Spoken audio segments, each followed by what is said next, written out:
Get ready to peer behind the curtain of the private equity universe with each episode of Best But Never Final. Hi, I'm Lloyd Metz, joined by Doug McCormick and Sean Mooney.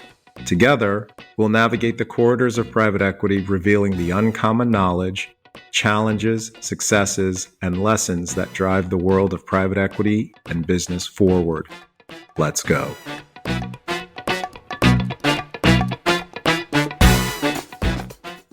It is great to be back with Lloyd and Doug. Doug and Lloyd, how are you guys?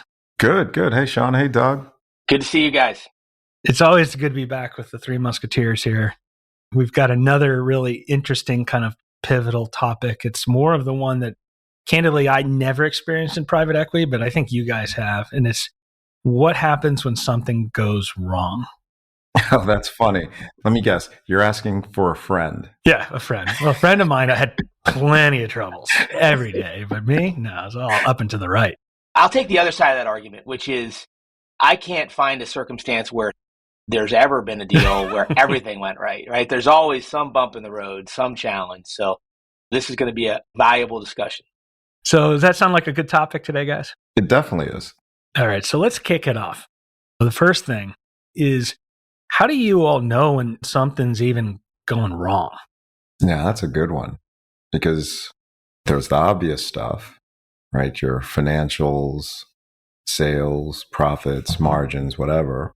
But now think about it, things could be going wrong while your financial performance is good. So I don't know if financial performance ultimately is the best thing to look at or pay attention to figure out if things are going well or if things are not going well.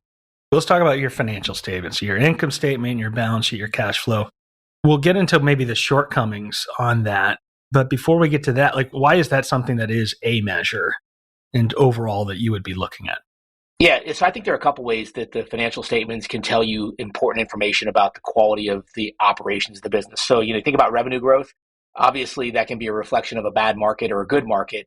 But I also think it's an indicator of the quality of service I'm providing to the customer retention, customers' desire to buy. So that's obviously an important one to look at and think about as a way to diagnose. To me, margin profile is also a reflection of, are the operations tightly run? So am I delivering my product or service in an efficient fashion? I think G&A is an interesting one because we're always trying to balance delivering on today's financial promise, but having the investments in infrastructure to accomplish the strategic direction that we're looking for.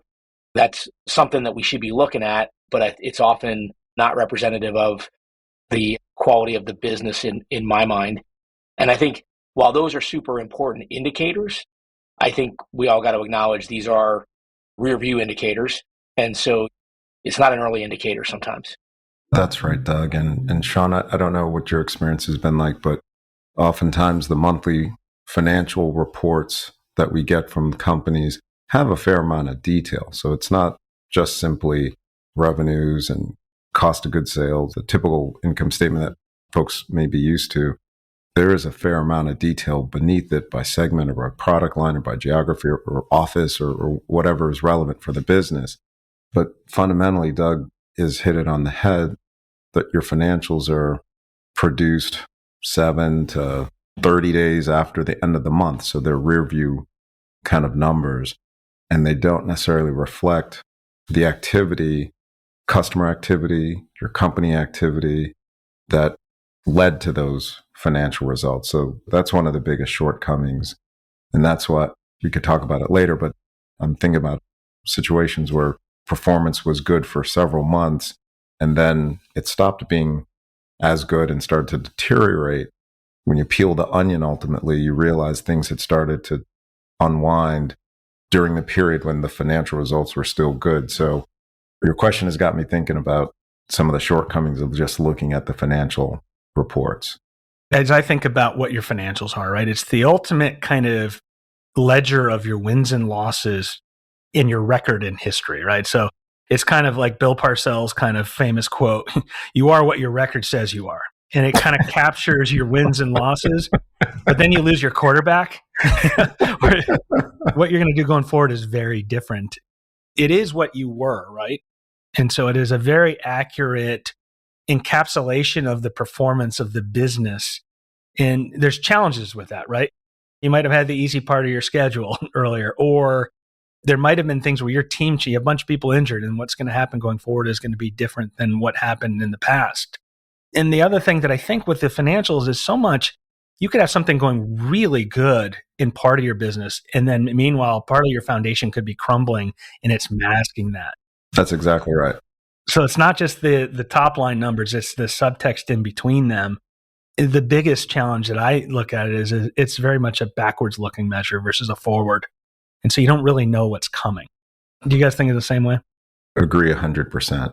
I don't know what your experience is like, Doug, but I think to Sean's point, what exacerbates it even more is some businesses and some business models have longer sales cycles, longer marketing cycles, and that makes those forward-looking metrics, those forward-looking activity, you can talk about sales funnels and all that, even more important, because by the time it shows up in your financials, you may be 3, 4, 5, 6 months into a trend. Yeah, I totally agree.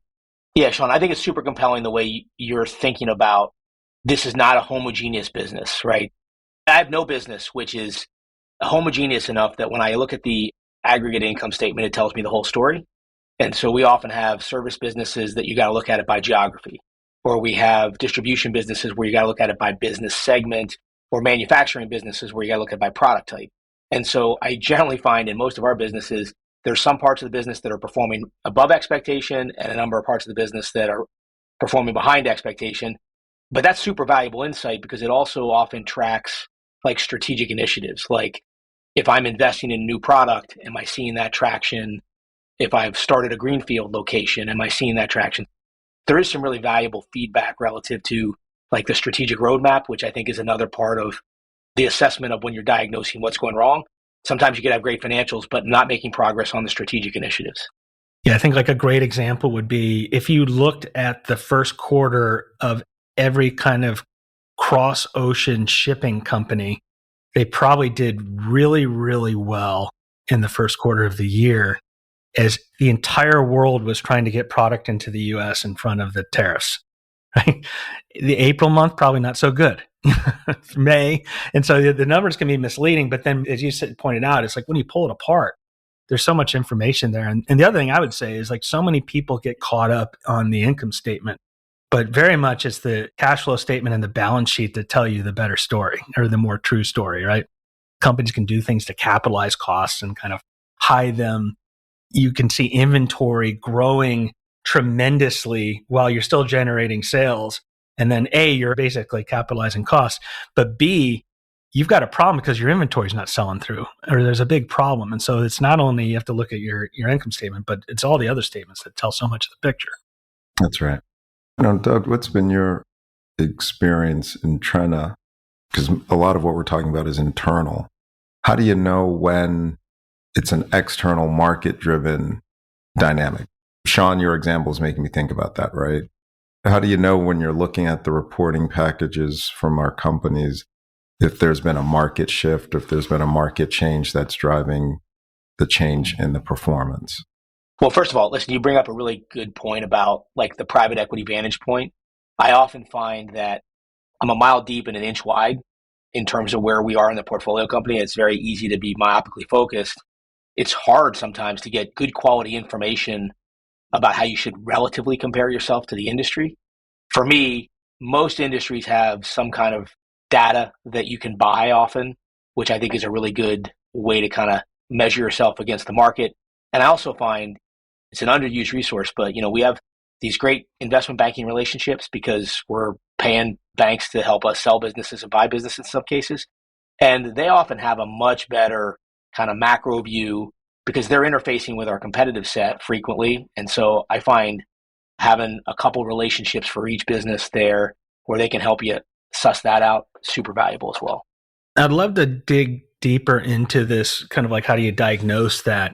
But maybe before we go into that kind of deep dive, there's a lot of good ways you can get information from your financial statements. And then in some ways, I think not only looking at history, but also it's like, how is the rate of change changing? Gives you a lot of information. But those are all still like historical measures. what are some leading indicators that you will look at? Is there a way to kind of look forward beyond the monthly close that gives you maybe a little like 1, 2, 3 months ahead version of the business? Maybe not 4, 5, 6, that will be like some of the other deeper kind of diagnostic issues we'll talk about. But what do you look at in order to get at least a slightly more telling vision of the future?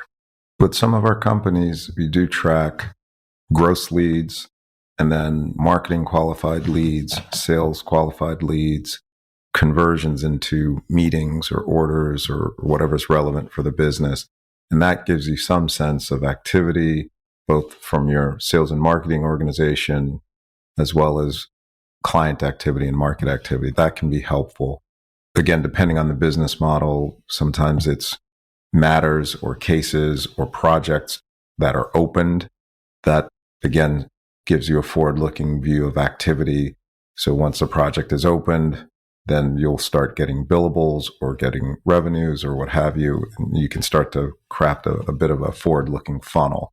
But it's rarely 100% accurate. And in most of the businesses that we're involved with, it gives you a partial view of what's coming, but it's not a perfectly clear crystal ball.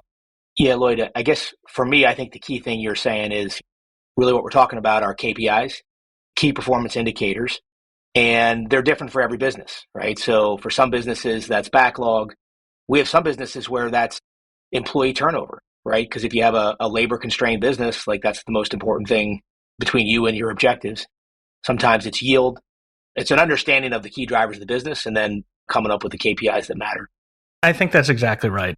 The good thing about financial statements is if your office of the CFO is doing what they should be, your record is what it says it is, right?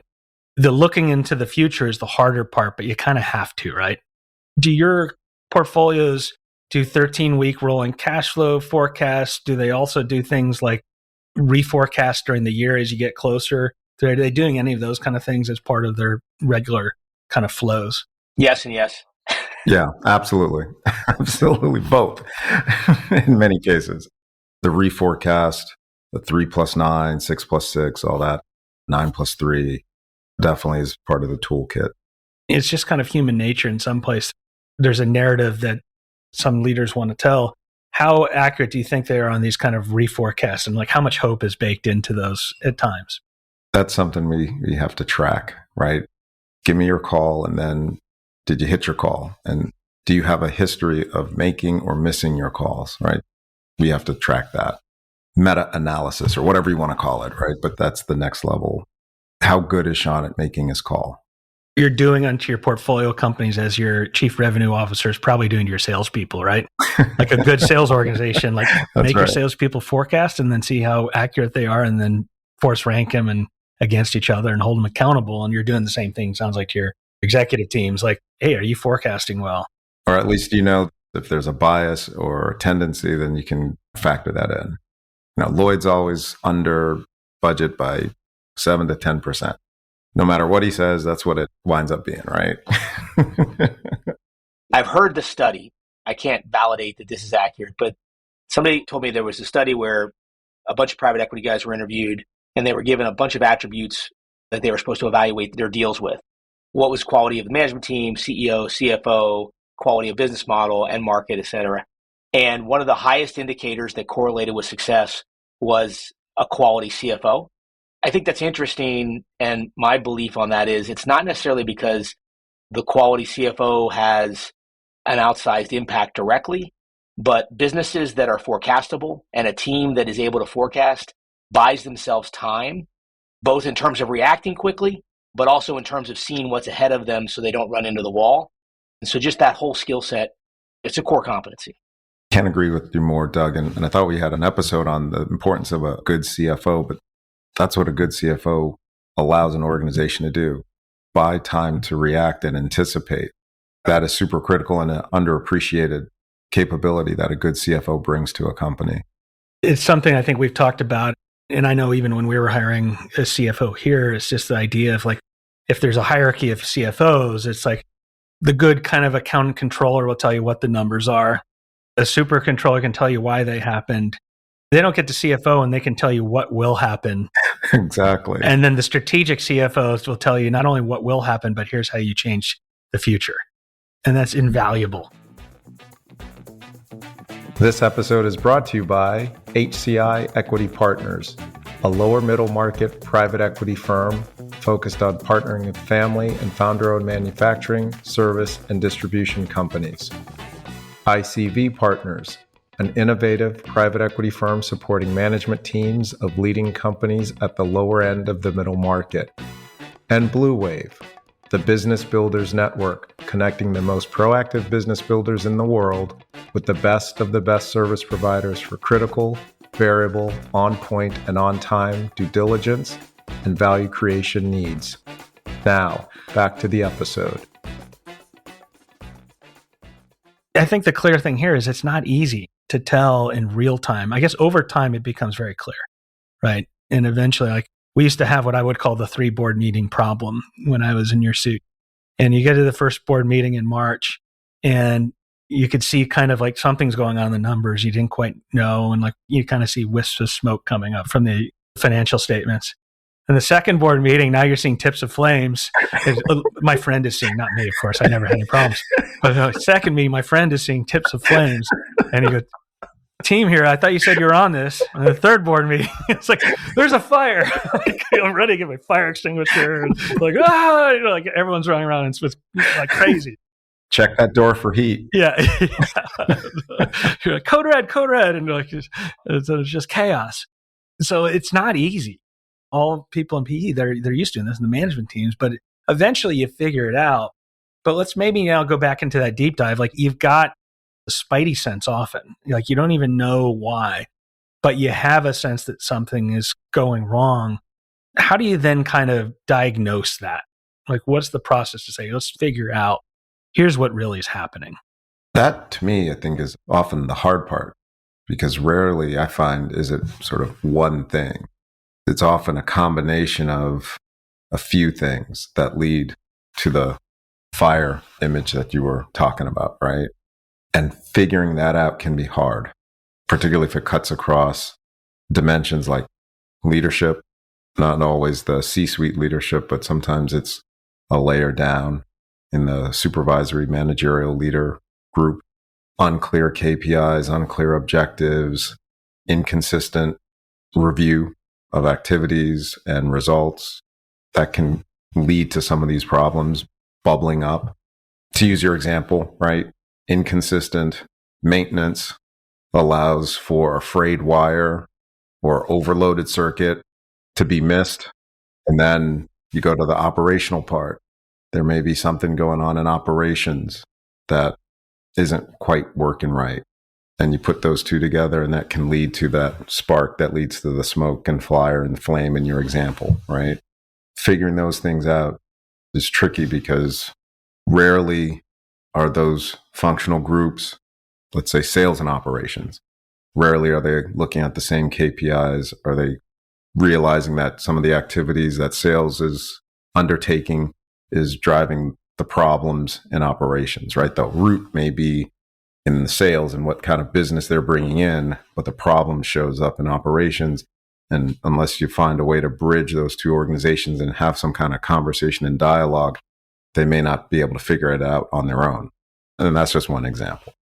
To me, there's a really tight overlay between diagnosis and support. And so we talk a lot about private equity trying to support their portfolio companies with operational capabilities or strategic support.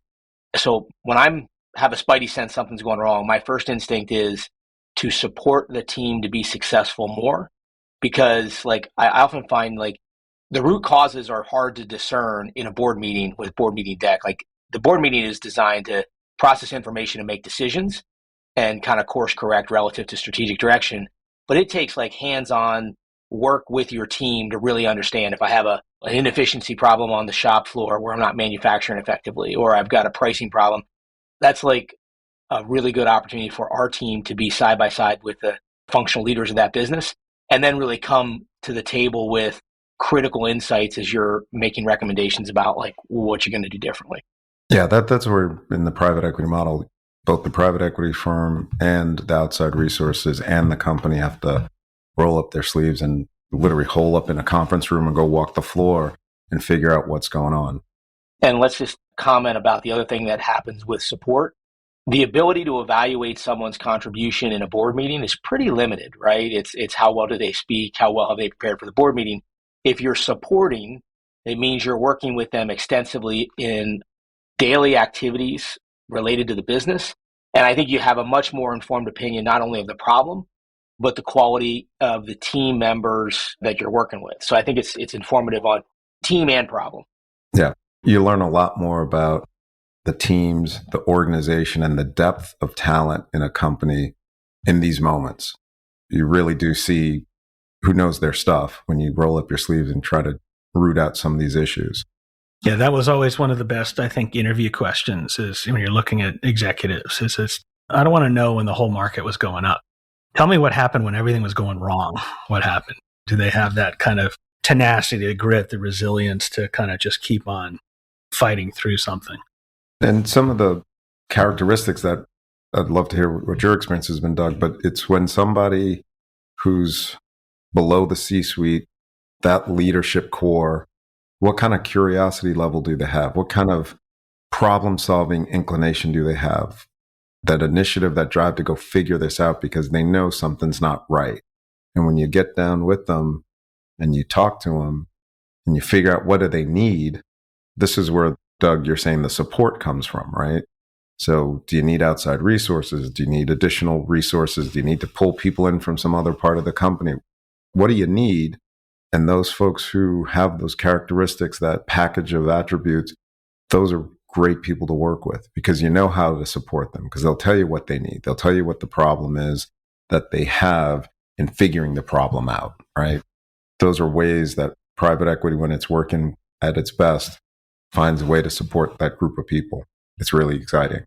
As you're describing this, and certainly I think as we've all lived this, it's so complicated. When everything's going right, very often everything isn't going right. Sometimes it masks it. And so, you're kind of measuring thing. And my mindset eventually changed to like, not are we doing better than last year, but how are we doing what we think versus what full potential is? And that's a hard thing to figure out on its own. But like, if you're growing 20% a year and you really should be growing 30% a year, it forces you to look under the hood even when times are good. But often you don't want to because you're like, all right, I've got other things to deal with. And the other thing that I think that you all brought up that just shows the whole complexity of figuring out what's going on is it could be some combination of three things, maybe four things. It could be a market problem that we talked about. And by the way, in the current era, it's a market problem with like a black swan that flies by every month now. You're like, dear God, can we just have one of our team members said is the resident old guy in our company. He's like, was it ever a calm in the world? I was like, yeah, there's a brief period in the 90s. That was about it. But, the 80s, we were all worried about nuclear war every day. And the 90s, we were kind of like, peace dividend was kind of nice. And then, but since then, it's all been crazy. But that's aside. So it could be a market issue with all these kind of constant recurring non-recurrings. It could be a business model issue, or it could be a leadership issue. And very often it's some combination of all three with different coefficients in front of them. With that in mind, you all are in the transformation at speed and scale game, right? You've got 3 to 5 years in often cases to completely add all this tremendous amount of value. How do you balance the need to figure it out, the need to take action versus like the need to also, sometimes it takes time to kind of figure things out. How do you balance that? Back to my comments about seeing the people who are trying to solve the problem. If you can tell that the leadership is agitated enough and showing enough initiative, the desire to want to fix whatever the problem is and figure it out, you can tell when you sit down with them and work with them, their understanding of the business, their understanding of the problem, their understanding of what they don't understand, right? If they're aware of what they don't know, if they're aware of what they need but don't have, you can work with those folks. The hard part to your question comes when that leadership group doesn't have the curiosity, isn't experimenting or tinkering or trying to figure it out. There's not sufficient sort of urgency or tempo to or desire to want to figure it out, or at least what's in their control to address, that's when you start to think about, okay, do we have a leadership people challenge here standing in the way of figuring out the answer to whatever's going wrong with the business? That's when you have to take pause and say, okay, is it truly fundamental with the leadership group, or is it that they don't know what good looks like? They've not been sufficiently or properly trained on how to deal with this kind of situation. They've never seen it before. And so if you help them, support them in understanding the situation and what it might be, or the range of things it might be, so call it education, they're like, okay, got it. Now we can apply that to our situation and figure it out. But you have to go through a bit of that if that's what you find yourself with. What I'm hearing here, and tell me if I'm hearing this right, is it's either a market problem or a business model problem. And if it's not one of those two, it's a management problem. And every business goes through market challenges and business model challenges. And if they're not trying hard enough, right? And in some ways, what you're looking for your management teams to be able to do when times get tough, which they always will at some point, is being able to, with help from you all, diagnose the problems, whether it's a market or a business model or maybe a sub-team issue, come up with a proposed solution to test, take action, and then rapidly iterate until you tenaciously find the result.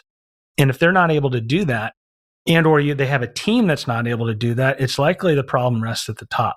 And that's something that I know when I was in your seat and the seat I'm now, you never want to happen, but it does. Is that kind of maybe a good way to think about it? Is your teams is like, they got to be able to diagnose the problem. They got to be able to propose a plan of action, take that action, and iterate till they overcome that obstacle. And if they can't, then you probably have the wrong people in place. Yeah. And I think as you say that, Sean, that may be the bridge to your earlier comment, which was, how do you know when things are going right?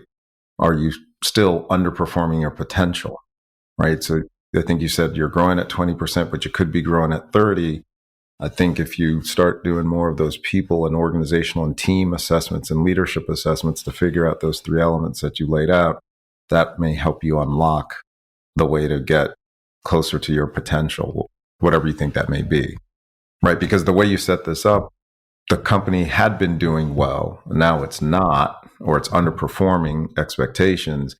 And now you're looking at people more closely, and you think you may have the wrong leadership at a particular part of the business, but those people were there when it was doing well too.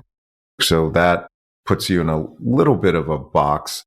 If you think the catalyst, the impetus is, oh, the company's not doing well currently, so now we got to look at the people. You really have to have this point of view on people up front at the beginning and start to root that out even when things are going well. Very well said. And it's a great way to reinforce in an up or a down market. It's like, just drive home. It's not just, you don't have to be declining to be bad. If you're in the oil and gas industry, you're in a down cycle, you're going to go with the cycle, right? But it's how you do relative to your peers and what you could be doing in that cycle. And so on the upside as well, particularly in the upside. Yeah. Success is a lousy teacher.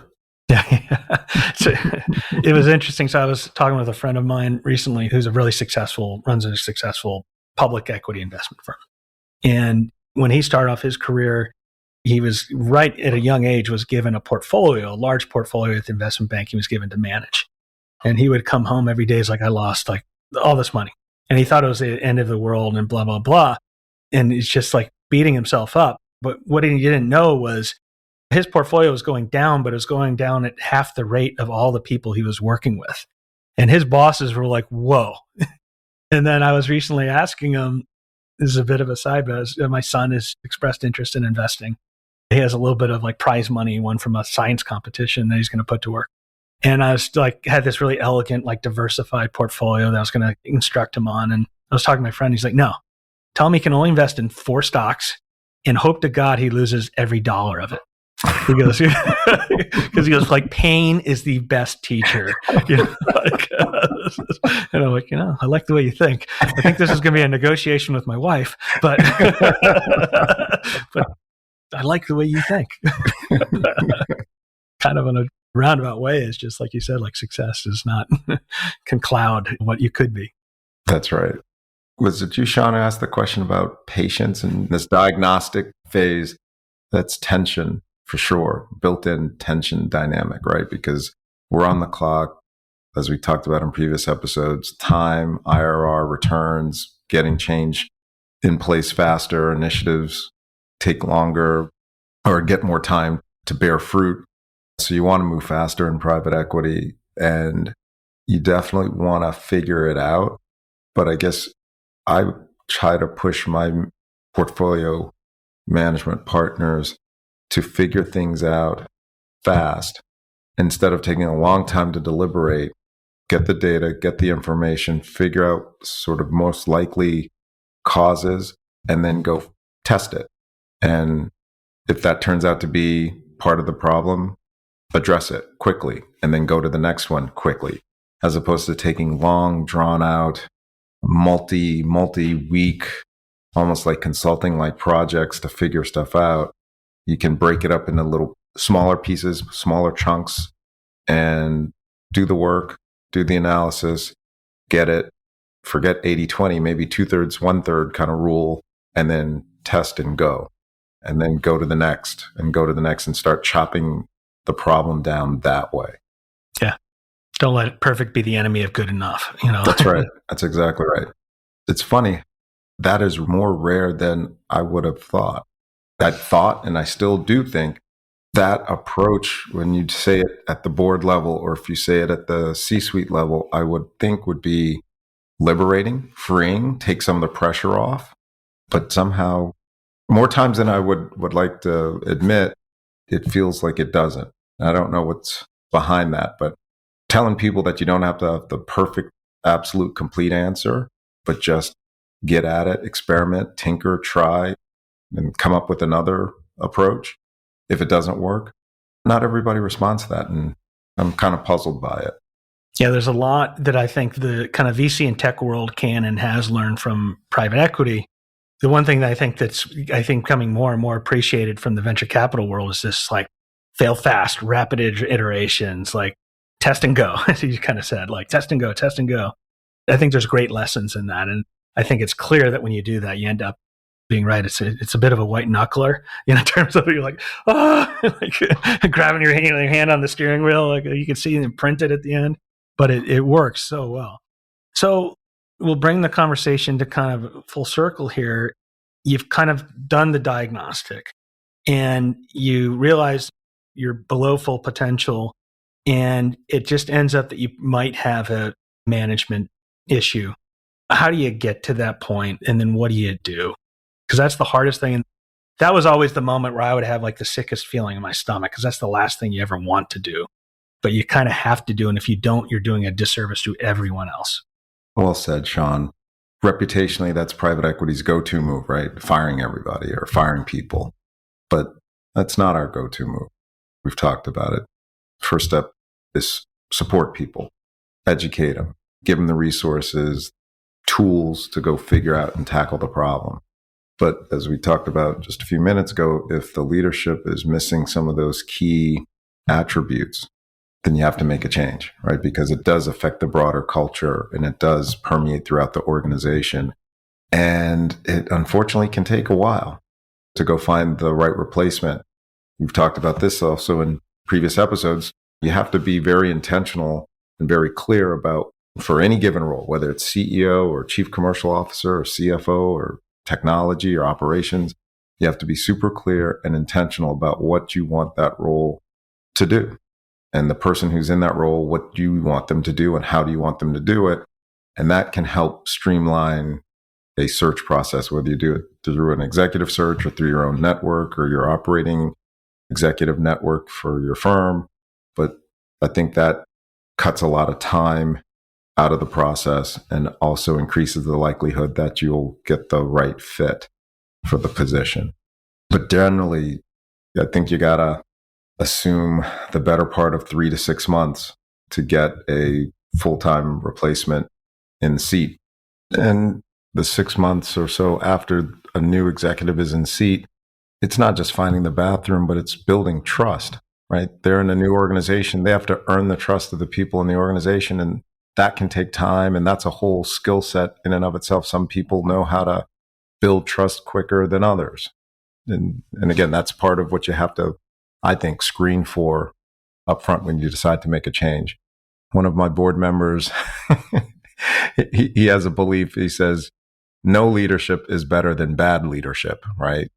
So some people think that, okay, if someone needs to be swapped out, swap them out and find an interim. So that's where, Sean, you come in, right? We often will call BluWave if there's nobody in our network that kind of fits the spec. And BluWave has been a great partner in helping us find interim executives when we've needed them. That helps close that gap between taking action when you need to and the 3 to 6 months before you find a permanent replacement. I appreciate the shout out there.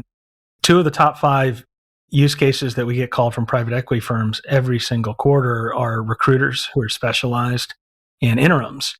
And the point that you're making is a really good one, is that you want to fire as soon as you think it's appropriate. You don't want to wring your hands on it.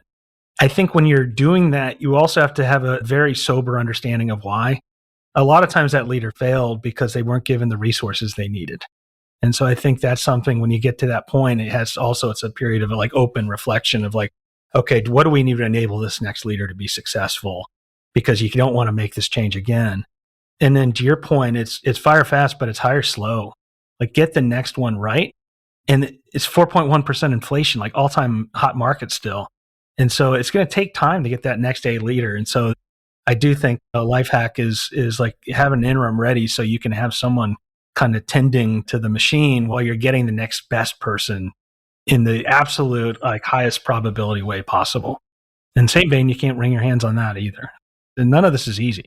Choose your hard. Yeah. That's why it's not many people can do the PE game. It's an endlessly fascinating business, but no one would call it easy. That's right.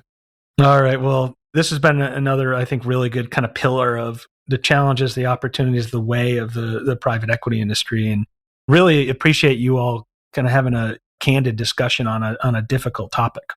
It is hard. You can tell your friend when things don't go right. There's some steps to take, and it's okay, right? We all have these challenges, and that's part of the experience set that makes private equity a powerful force as not only investment asset class, but a form of corporate governance, right? Because not only are you bringing experience about an industry or business model, but you have your library of mistakes, failures, shortcomings, under-resourcing leadership teams, whatever it is, situations where things went off the rails, you bring that to the table too. And that's part of what you're bringing to the companies that you invest in. 100%. All right. With that, we're going to bring another great episode to the close here, and hope everyone has a great time as we kind of proceed through the days ahead. A special thanks to HCI Equity Partners, a lower middle market private equity firm focused on driving transformational growth through consolidation strategies by partnering with family and founder-owned manufacturing, services, and distribution companies. Learn more at hciequity.com. ICV Partners, an innovative lower middle market private equity firm supporting management teams of leading companies at the lower end of the middle market. Learn more about ICV at icvpartners.com. And finally, BluWave, the Business Builders Network, connecting the most proactive business builders in the world with the best of the best service providers for critical, variable, on-point, and on-time due diligence and value creation needs. Learn more about BluWave at bluwave.net. For further information on HCI, ICV, and BluWave, and relevant topics discussed here in the episode, please see the episode notes for links. The views and opinions expressed in this program are those of the individuals presenting and do not necessarily reflect the views or positions of any other persons or entities, including those referenced herein. No representations, warranties, financial, legal, tax, or other advice are made herein. Consult your advisors regarding any topics discussed during this episode.